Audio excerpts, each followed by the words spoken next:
옛날 아주 먼 옛날에 깊은 산골짜기 물 한 개가 1년 내내 거치지 않는 외딴 마을에 웅장하지만 어딘가 서늘한 기운이 감도는 기와집이 한 채 있었습니다. 이 집은 대대로 벼슬을 지낸 최진사 댁으로 마을 사람들은 그 집 앞을 지날 때마다 옷깃을 여미며 발걸음을 재촉하곤 했는데 그것은 그 집안의 남자들이 하나같이 단명하거나 기이한 병을 앓다가 젊은 나이에 세상을 떠난다는 소문 때문이었습니다. 그럼에도 불구하고 집안의 재력과 권세가 워낙 대단하여 혼담이 끊이지 않았으나 딸을 가진 부모들은 혹여나 자신의 귀한 자식이 그 집에 들어가 과부가 되거나 험한 꼴을 당할까봐 선뜻 나서지 못하고 눈치만 살피던 시절이었습니다. 그러던 어느 날 이웃마을의 몰락한 양반가 규수인 연화라는 처녀에게 최진사 댁에 혼담이 들어왔는데 연화는 병든 홀어머니를 봉양하고 기울어가는 집안을 일으키기 위해 그 무거운 혼담을 받아들이기로 결심했습니다. 연화는 본래 심성이 곱고 담대하며 살이 분별이 밝아 마을 어른들의 칭찬이 자자한 처녀였으나 사람들은 그녀가 그 음산한 기운이 도는 집으로 시집을 가게 된 것을 몹시 안타까워하며 혀를 찼습니다. 혼례 날짜가 잡히고 계절이 바뀌어 찬바람이 불기 시작할 무렵 연화는 밤마다 정한수를 떠놓고 앞날의 무사한 일을 빌었지만 왠지 모를 불안감은 가슴 한 구석에서 검은 연기처럼 피어올라 밤잠을 설치게 만들었습니다. 혼례식이 열리던 날 아침은 유난히 하늘이 낮게 내려앉아 금방이라도 비를 뿌릴 듯 잔뜩 흐려 있었고 산새들조차 울지 않아 사방이 기이할 정도로 고요했습니다. 연화의 어머니는 딸의 머리를 빗겨주며 하염없이 눈물을 흘렸지만 연화는 오히려 어머니의 거친 손을 꼭 잡으며 걱정하지 마시라고 담담하게 위로를 건넸습니다.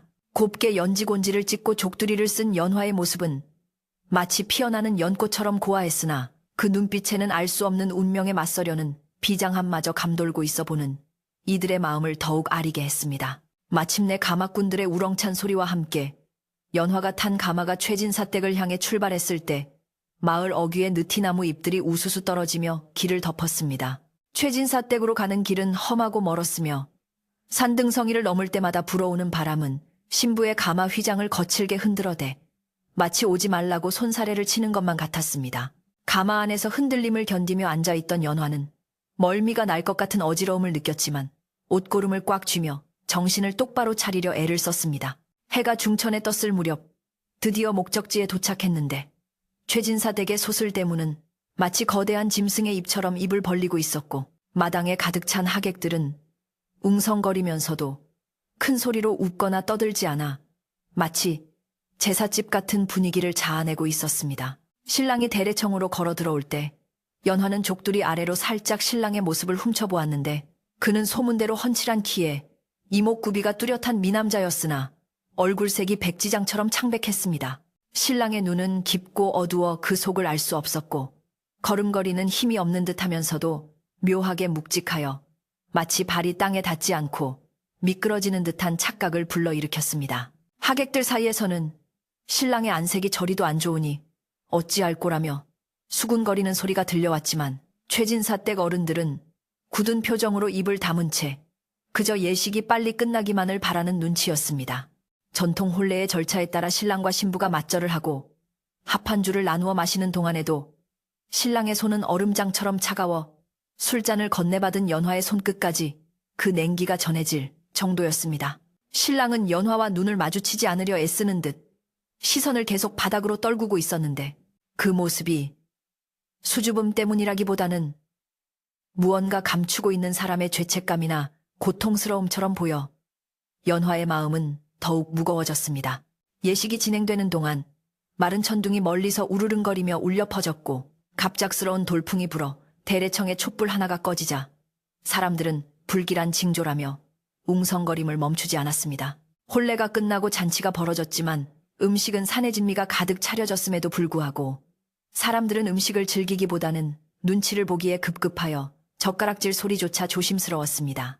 해가 서산으로 넘어가고 어둠이 짙게 깔리기 시작하자 하객들은 서둘러 집으로 돌아갔고 그진 기와집에는 정막만이 감돌기 시작했습니다.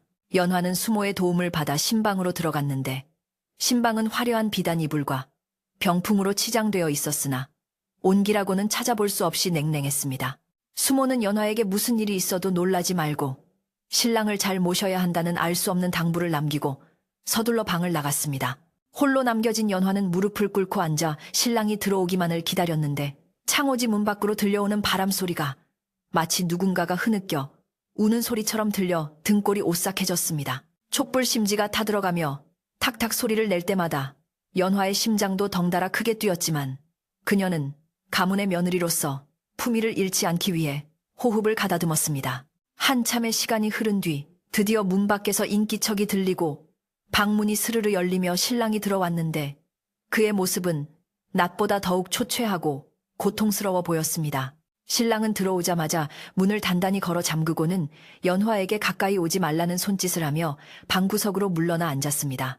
부인, 내 모습이 흉측하게 변하더라도 부디 소리를 지르거나 도망치지 말아주시오. 신랑이 쥐어짜듯 내뱉은 첫마디는 사랑의 미러가 아니라 공포에 질린 경고였기에 연화는 너무나 놀라 입을 다물지 못했습니다.